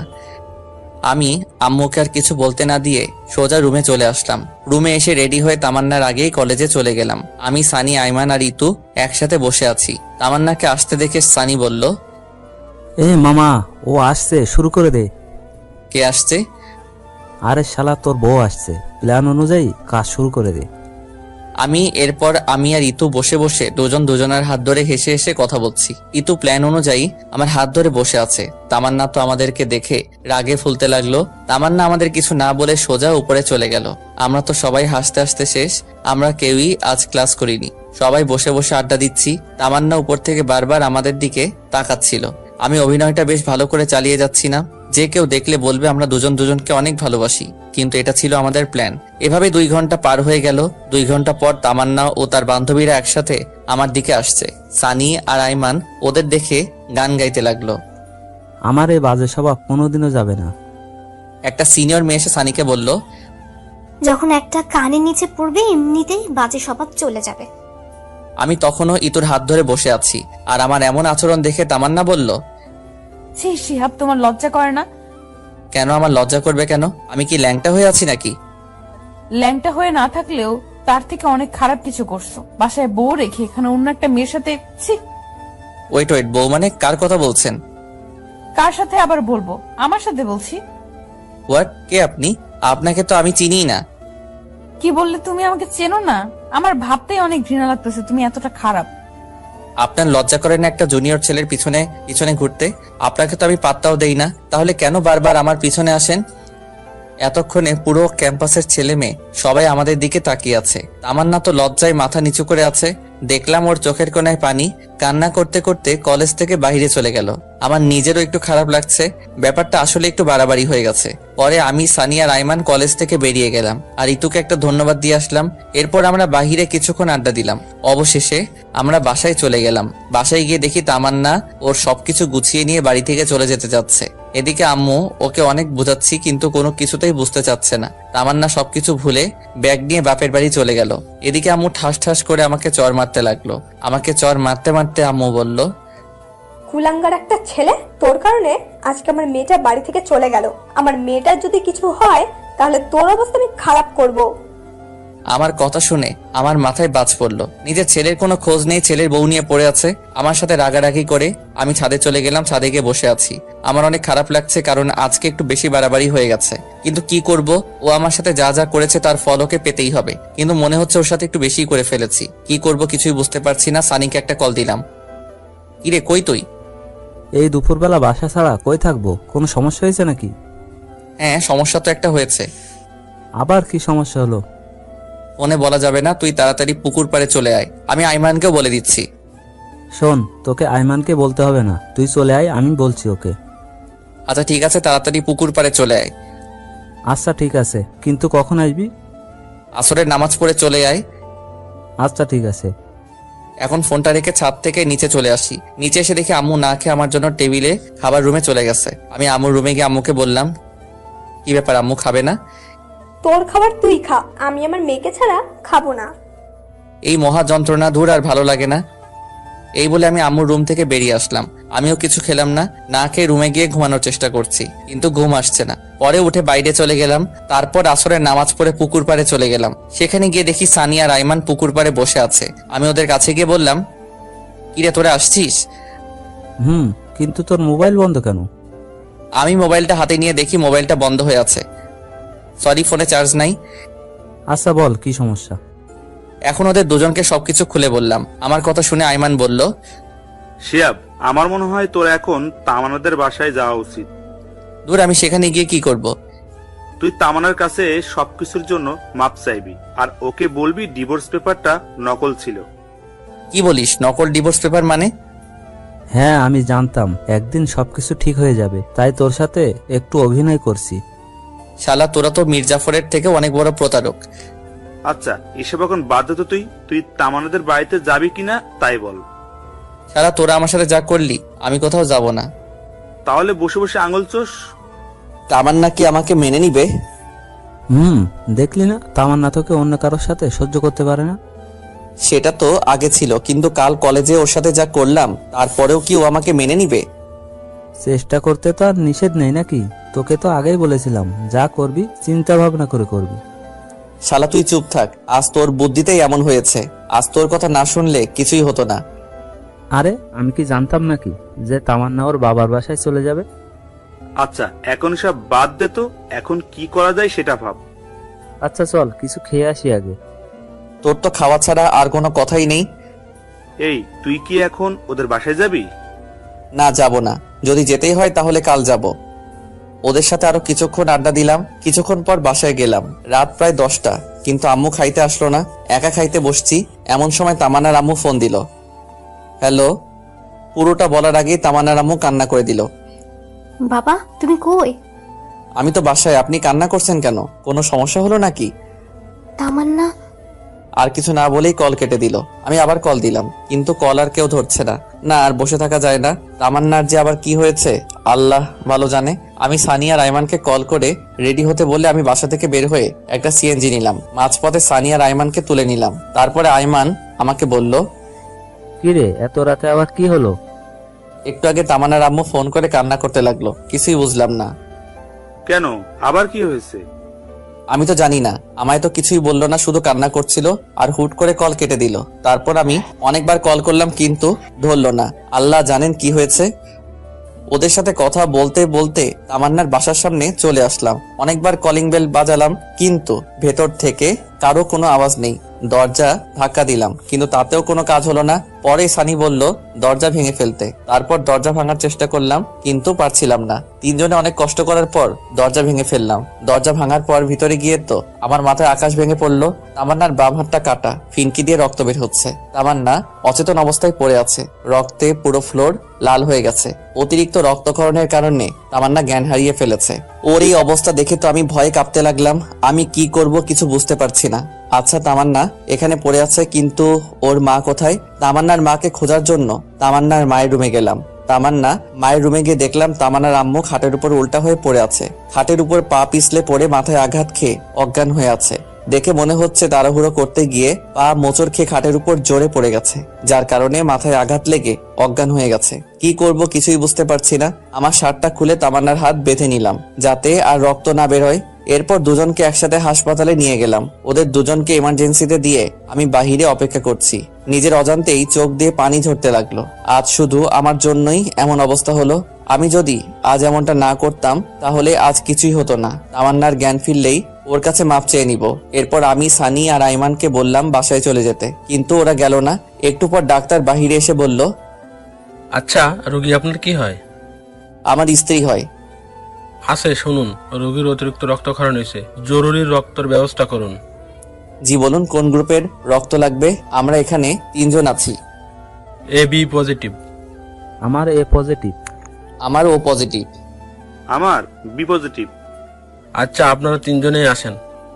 এরপর 3 জনেই রক্ত দিলাম। একটু পর শাশুড়ি আমার জ্ঞান ফিরল, উনি ঘুমাচ্ছে। এদিকে আমি তামান্নার কাছে গিয়ে ওর পাশে বসলাম। আমি নিশ্চুপ হয়ে তামান্নার দিকে তাকিয়ে আছি। তারপর ওর হাতটা ধরে ওর মায়াবী মুখটা দেখতে দেখতে কখন ঘুমিয়ে গেছি বুঝতেই পারিনি। সকালে ঘুম ভাঙলো কারো হাতের স্পর্শে। তাকিয়ে দেখি তামান্না আমার মাথায় হাত বুলাচ্ছে। আমার ঘুম ভাঙা দেখে ও মুখটা অন্যদিকে ঘুরিয়ে কালো করে বসে রইল। সেটা দেখে আমি তামান্নাকে বললাম, কি ব্যাপার, আপনি এমন করলেন কেন? সেটা কাউকে জানতে হবে না, আমার যা মনে হয়েছে তাই করেছি। আপনি এমন পাগলামি কেন করলেন বলেন? কি করব বলো? আমি তো তোমাকে কষ্ট দিয়েছি, অপমান করেছি, তোমার সাথে অনেক খারাপ ব্যবহার করেছি। তুমি তো কোনোদিন আমাকে ক্ষমা করবে না। তাই বলে সুইসাইড করবেন? এর আগেও আপনি এমন করেছেন। আমি মরলে তোমার কি? এটা শোনার সাথে সাথে ঠাস করে ওর গালে একটা চর বসিয়ে দিলাম। আমার চর মারা দেখে তামান্না আমাকে বলল, তুমি আমাকে মারলে? আপনাকে মেরেছি, বেশ করেছি। আমি আমার বউকে মেরেছি, কার কি? বউ? তাহলে সেদিন ডিভোর্স লেটার কেন দিলে? আরে ওইটা ডিভোর্স পেপার ছিল না, জন্মদিনের কার্ড ছিল। আর ওই চিঠিটা তো আমি এমনি এমনি বানিয়ে লিখেছি। তাহলে কাল কলেজে এমন কেন করলে? আপনি যে আমাকে অপমান করেছিলেন, আর তাই আপনাকে বোঝাতে চেয়েছিলাম। আপনার কেমন লাগে? অনেক হারামি তুই। আমি কি একটু ভেতরে আসতে পারি? আম্মু দরজার সামনে দাঁড়িয়ে বলল, না, এখন ভেতরে কারো আসা যাবে না। যদি কেউ আসতে চায় তাহলে পরে আসবে। তামান্না আমাকে জড়িয়ে ধরে এসব কথা বলল। এই কি করছেন? আম্মু দেখছে তো? দেখলি দেখুক, তাতে আমার কি? আমি আমার স্বামীকে আদর করব, কার কি? তাই বলে আম্মুর সামনে? এই হাদারাম, কিছু শেখ। আচ্ছা তোমরা তাহলে থাকো, আমি যাই। তাই বলে আম্মু শাশুড়ি আমার কাছে গিয়ে গল্প করতে লাগলো। এরপর আমি বাহিরে গিয়ে দেখলাম সানিয়া রাইমান দুজনে একটা টুলের উপর একজন আরেকজনের উপর উল্টো হয়ে শুয়ে আছে। দেখেই আমার প্রচুর হাসি পাচ্ছে। আমি পকেট থেকে ফোনটা বের করে কিছুক্ষণ ভিডিও করলাম। তারপর ওদের দুজনকে জাগালাম। এরপর সবাইরে নাস্তা করার জন্য বাহিরে গেলাম। সকালে নাস্তা করা শেষে তামান্নার জন্য নাস্তা প্যাকেট করে নিয়ে আসলাম। নাস্তার প্যাকেট নিয়ে ডাক্তারকে বললাম, ডাক্তার সাহেব, জি বলেন। আমি কি আমার রোগীদের বাসায় নিয়ে যেতে পারি? জি পারবেন, তবে শুধুমাত্র আপনার শাশুড়ি মাকে। আপনার স্ত্রীকে আরো 2 দিন রাখতে হবে। আচ্ছা ঠিক আছে। এরপর আমি আম্মুর কাছে গিয়ে বললাম, ডাক্তার বাসায় যেতে বলল। ওকে, তাহলে সবাইকে নিয়ে বাসায় চল। এখানে থেকে কি করব? আম্মু শুধু আন্টিকে নিয়ে যেতে। আমি শুনেছি তামান্নাকে আরো 2 দিন থাকতে হবে এখানে। তুমি ওনাকে আমাদের বাসায় নিয়ে যাও, কিছুদিন রেস্ট নিক। আচ্ছা ঠিক আছে, কিন্তু তামান্নাকে কে সামলাবে? আম্মু আমি আছি কেন? আচ্ছা, তাহলে তুই ওর ভালো করে যত্ন নিস। আমরা যাই। আচ্ছা ঠিক আছে, যাও। এরপর সানিয়া রাইমানকে সাথে দিয়ে আমি এবং আমার আম্মুকে বাসায় পাঠিয়ে দিলাম। এরপর আমি তামান্নার কাছে গেলাম। এখন কি অবস্থা আপনার? আগের থেকে একটু ভালো। এই শোনো না, হ্যাঁ বলেন। আমি না একজনকে খুব ভালোবাসি। কাকে? আমার এই জুনিয়র বড়টাকে। কথাটা শোনো। আমি একটু অন্যদিকে তাকিয়ে মুচকে মুচকে হাসতেছিলাম। হঠাৎ তামান্না আমার মুখটা টেনে ওর মুখের কাছে নিয়ে একটা ভালোবাসার ছোঁয়া এঁকে দিল। আর তারপর বলল, এই আমাদের বিয়ে হয়েছে ঠিক, কিন্তু আমরা তো এখনো বাসর করিনি। চলো না আজকে আমরা বাসর করে নেই। একদমই না। ডাক্তার বলেছে আপনাকে আরো 2 দিন এখানে থাকতে হবে। তাই যা হবার বাসায় গিয়ে হবে। এখানে চুপচাপ রেস্ট নেন। এমনি রোমান্টিক ভাবে আরো 2 দিন পেরিয়ে গেল। তারপর আমি তামান্নাকে নিয়ে বাসায় ফিরলাম। কিন্তু তাহলে দরজার সামনে দাঁড়িয়ে পড়লো, ভিতরে যেতে চাচ্ছে না। তাই দেখে আমি বললাম, কি ব্যাপার, এখানে দাঁড়িয়ে থাকলেন কেন? কেউ যদি আমাকে কোলে করে বাসার ভেতরে নিয়ে যায় তাহলে যাব, না হলে ভেতরে যাব না। আমি বুঝতে পারলাম সে আমাকে উদ্দেশ্য করে কথাটা বলল। কি আর করার, ওকে কোলে করে নিয়ে বাসার ভিতরে গিয়ে বিছানার উপর রাখলাম। এরপর আমি ওকে রেখে চলে আসতে যাব, এমন সময় আমার হাতটা ধরে একটা টান দিল। আমি নিজেকে স্থির রাখতে না পেরে সোজা তামান্নার গায়ের উপর পড়ে গেলাম। এটা কি হলো? আমার বরকে আমার যা ইচ্ছা তাই করব, তাতে তোর কি? আমার কি দেখাবো? দেখা দেখি। এটা বলে যখনই আমি আমার মাথাটা তামান্নার দিকে এগিয়ে নিয়ে যাচ্ছিলাম, এমন সময় সানি রুমে আসলো। মামা, আদর একটু পরেও করতে পারবা, এখন একটু বাইরে আসো। শালা, তুই আর আসার সময় পাইলি না? তামান্না লজ্জা পেয়ে অন্যদিকে মুখ করে বসে রইল। আমি বাহিরে গিয়ে সানিকে বললাম, শালা এখন বল, এই অসময় ডাকলি কেন? তোমাকে কিছু জানতে হবে না, 5,000 টাকা দে। কিন্তু এত টাকা দিয়ে কি করবি? তোকে দিতে বলেছি, দে। এত কথা বলিস কেন? আমার কাছে তো এখন এত টাকা নাই, হাসপাতালের বিল দিয়ে সব শেষ হয়ে গেছে। আচ্ছা ঠিক আছে, তোকে দিতে হবে না, থাক আমরা যাই, আর বিকালে পুকুর পাড়ে আসিস, আড্ডা দেওয়া যাবে। আচ্ছা ঠিক আছে। এরপর সানি আর আইমান চলে গেল। এরপর আমি গোসল করে তামান্নাকে নাস্তা করিয়ে আমিও নাস্তা করে একটু রেস্ট নিলাম। বিকেলবেলা পুকুর পাড়ে চলে গেলাম। এরপর 3 জন মিলে অনেকক্ষণ আড্ডা দিলাম, অনেকক্ষণ 3 জনের ঘোরাঘুরি করলাম। রাত প্রায় 9টায় এমন সময় সানি বলল, মামা, আমার যেতে হবে, একটা জরুরি কাজ আছে। আমারও কাজ আছে, আমাকেও যেতে হবে। তাই বলে ওরা 2 জন চলে গেল। এদিকে আমিও বাসায় চলে আসলাম। বাসায় এসে তামান্নার কাছে গেলাম। কি ব্যাপার, এতক্ষণ কই ছিলে? এই তো একটু বাইরে ছিলাম। কেন, আপনার কোনো সমস্যা হয়েছে কি? ওই, তুমি এখনো আমাকে আপনি করে বলছো মানে? তো কি করে বলবো? তুমি করে বলবা। আচ্ছা ঠিক আছে। আচ্ছা শোনো, আমাদের তো বাসায় হয়নি, চলো আজকে আমরা বাসর করি। কোনো আয়োজন ছাড়া বাসর করব? না থাক, কালকে সব আয়োজন করে তারপর বাসর করব। আজকে থাকো। তোমাকে বলছি মানে আজকে। এটা বলে তামান্না বিছানা থেকে উঠে আলমারি থেকে আমার জন্য একটা শেরওয়ানি বের করলো আর একটা শাড়ি বের করলো। আমাকে শেরওয়ানি দিয়ে বলল, যাও, এই শেরওয়ানিটা পরে 2 ঘন্টা পরে রুমে আসবে। 2 ঘন্টা পরে কেন? সেটা আসলেই বুঝতে পারবে, এখন যাও। আচ্ছা, এখানে পরে নেই না? তোমাকে বলছি না বাইরে যেতে। কি আর করার, ছাদে চলে গেলাম। ছাদে গিয়ে শেরওয়ানি পরে একা একা বসে আছি। কিছু ভালো লাগছে না, কি যে করব। 1 ঘন্টা 45 মিনিট হয়ে গেল, আর ভালো লাগছে না। যখনই ছাদ থেকে নামতে যাব, এমন সময় সানিয়া রাইমান সামনে আসলো। কিরে, তোরা এত রাতে এখানে কি করিস? কাজ করতে করতে জীবনটা শেষ মামা। এত রাতে কি কাজ করলি? আরে শালা, তোর বাসর ঘর সাজানো। তোদের কে সাজাতে বলেছেন? কেউ না, আমরা নিজেরাই সাজিয়েছি। এখন তাড়াতাড়ি নিচে যা, তামান্না তোর জন্য অপেক্ষা করছে। একটু আড্ডা দিয়ে তারপর যাই। আজকে কোনো আড্ডা হবে না, তুই যা, তোর জন্য আজকে স্পেশাল দিন। ওকে। তারপর আমি রুমের সামনে গিয়ে দাঁড়িয়ে আছি। কেমন যেন ভয় লাগছে, আবার লজ্জা লাগছে। কিছুক্ষণ আগেও তো তামান্নার সাথে কথা বলে আসলাম, তাহলে এখন লজ্জা লাগছে কেন? তোর যা হওয়ার হবে, আগে ভিতরে তো যাই। এরপর 1 কেজি সাহস নিয়ে ভিতরে চলে গেলাম। ভিতরে গিয়ে দেখি তামান্না একটা লম্বা ঘোমটা দিয়ে বিছানার উপর বসে আছে। আমাকে দেখে বিছানা থেকে নেমে আমার পা ছুঁয়ে সালাম করতে যাবে, এমন সময় আমি ওর হাত ধরে বললাম, আরে আরে কি করছো? দেখছো না সালাম করতেছি। আরে, জুনিয়রদের সালাম করতে হয় না? কে বলেছে তুমি আমার জুনিয়র? মাত্র 1 বছর, এটা কোনো ব্যাপার না। আর স্বামী হিসাবে তুমি সবসময় আমার উপরে থাকবে। ঠিক আছে মহারানী, কিন্তু আপনাকে আমার পা ছুঁয়ে সালাম করতে হবে না। আপনার জায়গা আমার পায়ে নয়, এই বুকে, বুঝলেন? হ্যাঁ বুঝলাম, এখন চলো। কোথায় যাব? ছাদে। ছাদে কেন? চাঁদ দেখবো তাই। আচ্ছা ঠিক আছে, চলো। এভাবে তো যাব না। তাহলে কিভাবে যাবে? আমাকে কোলে করে নিয়ে যেতে হবে। ওরে আল্লাহ, কি বলেন এইসব? এখন কোলে করে নিয়ে চলো, না হলে সারা রাত সোফায় ঘুমাতে হবে। কি আর করবো, হাতিটাকে কোলে করে নিয়ে ছাদে গেলাম। ছাদে গিয়ে ওকে নামিয়ে দিয়ে আমি হাঁপাতে লাগলাম। ওরে আল্লাহ, একটা মেয়ে মানুষ এত ওজন হয় কি করে? এইটুকুতেই এই অবস্থা? এখন থেকে রোজ কোলে করে নিয়ে আসতে হবে। মানে? সব কথার মানে বলতে হয় না, কিছু কথার মানে বুঝে নিতে হয়। আচ্ছা চলো, কিছুক্ষণ হাঁটাহাঁটি করি। ওকে। তারপর 2 জন কিছুক্ষণ হাঁটাহাঁটি করার পর তাদের একটা কোনায় গিয়ে 2 জনে বসলাম। তামান্নাও আমার পাশেই বসে। আমি উপরের দিকে তাকিয়ে বসে আছি আর ভাবছি, এই এত কি ভাবছো? আল্লাহ আমাকে পরীক্ষায় ফেলেছে, সেটার কি উত্তর দিব সেটাই ভাবছি। কি পরীক্ষা? আল্লাহ আমাকে 2টা চাঁদ দিয়েছে, একটা ওই উপরে আর একটা আমার পাশে। এখন আমাকে বলতেছে কোনটা আমার কাছে বেশি গুরুত্বপূর্ণ। তো কোনটা তোমার কাছে গুরুত্বপূর্ণ? উপরেরটা তো শুধু রাতে আমার সাথে থাকবে, কিন্তু সকাল হলেই হারিয়ে যাবে। কিন্তু পাশেরটা সব সময় থাকবে। কিন্তু কথা হচ্ছে, যদি কখনো পাশে থাকা চাঁদটা চলে যায়, তাই ভাবছি কোনটা আমার জন্য গুরুত্বপূর্ণ। এটা শুনে তামান্না আমার হাত ধরে আমার কাঁধে মাথা রেখে বলল, এই তোমার হাত ধরে ধরে কসম করছি পুরো পৃথিবী ছেড়ে দেব, কিন্তু তোমার হাত কখনো ছাড়বো না। তাই নাকি? তাই। এই শোনো না, বলেন। আমার না টুইন বেবি অনেক পছন্দ। তো আমাকে কি করতে হবে? তোমাকে কিছু করতে না, যা করার আমি নিজেই করব। কি করবে? সময় হলেই দেখতে পারবে। এখন রুমে চলো। ওকে চলেন। ওইভাবেই যাও কেন? তাহলে কিভাবে যাব? যেভাবে কোলে করে নিয়ে এসেছিলে সেভাবেই কোলে করে নিয়ে যাও। কি আর করার, আবারও কোলে করে নিয়ে গেলাম। হাতে রেখে আমি ওয়াশরুমের দিকে যাচ্ছি, এমন সময় আমার কলার ধরে টান দিয়ে বলল, আই কই যাস? এই তো একটু আসছি। তোকে যে টুইন বেবির কথা বললাম ভুলে গেছিস? এটা বলে আমাকে একটা টান দিয়ে খাটে ফেলে দিল।